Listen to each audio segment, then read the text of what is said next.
On sait que l'homosexualité, c'est naturel. Mais est-ce que tu savais à quel point c'est autant naturel que l'hétérosexualité? Eh, me jette pas la pierre, c'est pas moi qui ai créé le monde, c'est Dieu.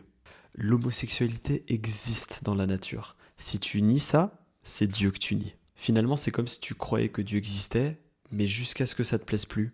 D'un coup, c'est Satan. Tu fais très confiance à son plan jusqu'au moment où lui te bouscule dans tes cases bien hermétiques et dans ton confort. Là d'un coup, il n'y a plus personne. Le comportement homosexuel a été documenté dans plus de 1500 espèces et ça continue de grandir jour après jour. Alors non, par pitié, c'est pas qu'une histoire de petit garçon qui a eu un père absent.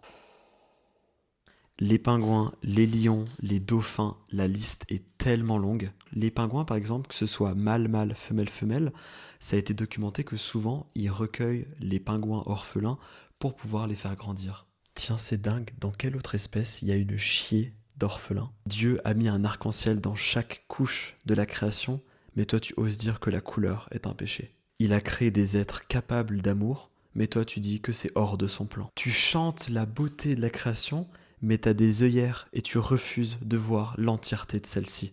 Tu dis que Dieu a créé l'homme et la femme, mais tu refuses d'admettre l'existence des personnes intersexes qu'il a aussi créées. Tu dis que la création a des règles édictées par Dieu, mais tu refuses d'accepter la réalité que la moitié de la création ne suit même pas ces règles. Et c'est fou parce que le monde se porte quand même tellement bien.